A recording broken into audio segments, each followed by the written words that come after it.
കുറയ്ക്കാൻ പോവാ. രാവിലത്തെ നിന്റെ തീറ്റ കണ്ടാൽ അങ്ങനെ തോന്നുകയില്ല. എന്തായാലും തടി കുറയ്ക്കാൻ പോവല്ലേ, അപ്പോ മാക്സിമം തടിച്ചിട്ട് കുറയ്ക്കാമെന്ന് വെച്ചു. എന്നും 10 കിലോമീറ്റർ വെച്ച് ഒരു മാസം നടന്ന തടി കുറയും. എന്നും 10 കിലോമീറ്റർ വെച്ച് നടന്ന ഒരു മാസം കഴിയുമ്പോ ഞാൻ അടുത്ത കാട്ടിലെത്തില്ലേ? ആ പോകുന്നത് കുഞ്ഞാപ്പിയുടെ അച്ഛനല്ലേ? ചേട്ടോ, ഒരു മിനിറ്റ്. ചേട്ടന്റെ മോനല്ലേ UKG-യിലെ കുഞ്ഞാപ്പി? അതെ, എന്താ കാര്യം? കുഞ്ഞാപ്പിയോട് നന്നായി പഠിക്കാൻ പറയണം. അതെന്താ, ക്ലാസ്സിൽ അവൻ നിന്റെ അടുത്താണോ ഇരിക്കുന്നേ? ഏയ് അല്ല, പരീക്ഷയ്ക്ക് അവന്റെ ഉത്തരം നോക്കി എഴുതി എനിക്ക് കിട്ടിയതേ 0 മാർക്കാ.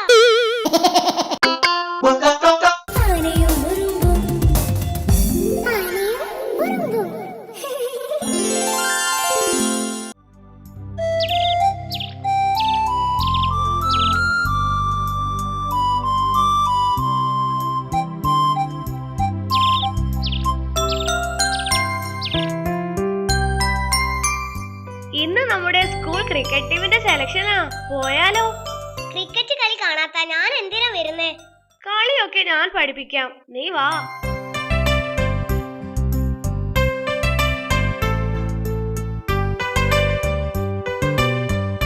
സെലക്ഷന് ഞങ്ങളും ഉണ്ട്. നന്നായി കളിക്കുന്നവരെയെ ടീമിലെടുക്കൂ. നല്ല വ്യായാമം വേണം. അത് പോട്ടെ, നിങ്ങൾ എന്നും ഓടാറുണ്ടോ? അമ്മ ഓടിക്കുമ്പോ ഓടാറുണ്ട്. പന്തെറിഞ്ഞ് പരിശീലിക്കാറുണ്ടോ? കരടിച്ചേട്ടന്റെ പറമ്പിലെ മാവിനെറിഞ്ഞ് പരിശീലിക്കുന്നുമുണ്ട്. അതുപോട്ടെ, ഒരു കളിയിൽ എത്ര സിക്സറുകൾ അടിക്കാറുണ്ട്? കളിച്ചു വൈകുമ്പോ അച്ഛൻ വടി കൊണ്ട് അടിക്കാറുമുണ്ട്. ഏത് കമ്പനിയുടെ ബാറ്റാ കയ്യിലുള്ളേ? ഓൾമിയാഡൽ. അതേത് കമ്പനിയാ? ഓലമണലിന്റെ ബാറ്റാണെന്ന്. നിങ്ങൾക്ക് ബാറ്റിങ്ങിലോ ബൗളിങ്ങിലോ താല്പര്യം? എനിക്ക് ഗോളി ആയാ മതി. ഗോളിയോ? അതാവുമ്പോ ഗോൾ പോസ്റ്റ് ചാരി ചുമ്മാ നിൽക്കാലോ. ചതിച്ചു. ഇവനെ ഫുട്ബോളും കളിക്കും, അതുകൊണ്ട് മാറിപ്പോയതാ. ടീം ക്യാപ്റ്റൻ കുഞ്ഞനാണെങ്കിൽ നോ ബോളും വൈഡും എറിയുന്നവരെ എങ്ങനെ ശരിയാക്കും? നോ ബോൾ കൊണ്ടും വൈഡ് കൊണ്ടും എറിഞ്ഞാലേ കളിങ്കല് കൊണ്ട് ഞാനും തിരിച്ചറിയും എന്നോടാ കളി.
ഇപ്പൊ ആളൊഴിഞ്ഞ പൂരപ്പറമ്പായി വയറ്. നിനക്ക് ഈ തീറ്റയുടെ കാര്യം മാത്രമേ പറയാനുള്ളൂ? മെട്രോ ട്രെയിനിനെ കുറിച്ചൊക്കെ പറയണമെന്നുണ്ട്. പക്ഷേ വയറ്റിലൂടെ വേറെ ട്രെയിൻ ഓടുമ്പോ ഞാൻ അതിനെ പറ്റിയല്ലേ പറയേണ്ടത്. അതേത് ട്രെയിൻ? വിശപ്പിന്റെ ട്രെയിൻ. വാ, ആ ഹോട്ടലിൽ കേറാം. കണ്ണി കണ്ടതൊക്കെ വലിച്ചു കേട്ടരുത്. എല്ലാത്തിനും ഒരു കണക്ക് വേണം, പറഞ്ഞേക്കാം. കണക്കൊക്കെ നീ നോക്കിക്കോ. കണക്കിൽ ഞാൻ പണ്ടേ വീക്കാ. കണക്കൊന്നും നീ ഇനിയും പഠിച്ചില്ലേ? അതിനൊക്കെ ചെറിയ വിദ്യകളുണ്ട്. എന്ത് വിദ്യ? ചെറിയ കാര്യങ്ങൾ ഓർത്താ കണക്ക് എളുപ്പം പഠിക്കാം. എങ്ങനെ? മനസ്സിലായില്ല. ഉദാഹരണത്തിന്, നിന്റെ കയ്യിൽ 20 രൂപയുണ്ടെന്ന് വിചാരിച്ചു. കരടി ചേട്ടന്റെ കടയിൽ നിന്നും നീ 4 രൂപക്ക് മിഠായി വാങ്ങി. 20 രൂപ കൊടുത്തു. ബാക്കി എത്ര രൂപ കരടി ചേട്ടൻ തിരിച്ചു തരും? 11 രൂപ. അതെങ്ങനെ? 16 രൂപ കാണില്ലേ? അതിനെ കരടി ചേട്ടന് ഞാൻ 5 രൂപ കൊടുക്കാനുണ്ട്.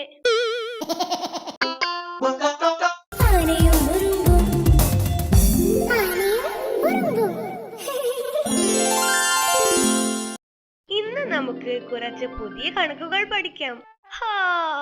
കണക്കെന്ന് കേട്ടപ്പോഴേ ഉറക്കം വന്നു. അത് കണക്കില്ലാതെ തിന്നുന്നത് കൊണ്ടാ.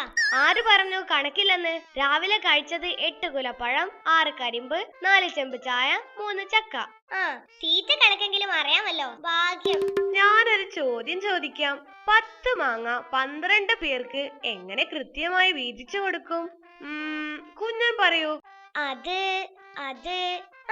10 മാങ്ങ ഒന്നിച്ച് ജ്യൂസ് അടിച്ചാൽ മതി. ജലക്ഷാമത്തെ കുറിച്ച് ഇന്നലെ ക്ലാസ്സിൽ പറഞ്ഞല്ലോ. ജലക്ഷാമം കുറയ്ക്കാൻ പക്രു എന്താണ് ചെയ്തത്? ഞാൻ കുളിക്കുമ്പോ 10 തവണ കൊലവറി എന്ന പാട്ട് പാടുമായിരുന്നു. ഇപ്പോ അത് 7 തവണയാക്കി. ശരിയാ, 3 പാട്ടിന്റെ വെള്ളം ലാഭിക്കുന്നുണ്ട്. കുഞ്ഞാ, നീയോ? ഞാൻ കുളിക്കുന്നതേ ആഴ്ചയിൽ ഒരിക്കലാക്കി.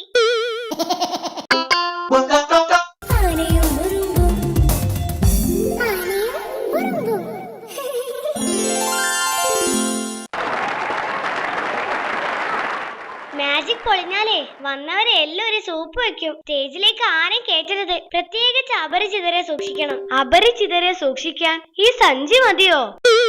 നീ ഒന്ന് മിണ്ടാതിരി.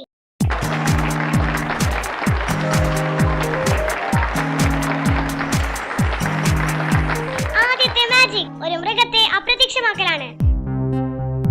അതിന് ഒരു മൃഗത്തിന്റെ സഹായം വേണം. ജിഞ്ചക്കൻ ചേട്ടൻ വരൂ. ഞാനിതാ ജിഞ്ചക്കൻ ചേട്ടനെ കർട്ടൻ കൊണ്ട് മറയ്ക്കുന്നു. ചുവരിൽ ഒരു ചെറിയ വാതിലുണ്ട്. കർട്ടൻ അടച്ചു കഴിഞ്ഞാ വാതിലിന്റെ കൊളുത്ത് ഊരിയാ മതി. ശരി ശരി, ഞാൻ ഏറ്റു. ജിം ജൂം jam, pineapple jam, strawberry jam, mixed fruit jam, traffic jam. ഇതാ അത്ഭുതം കാണൂ.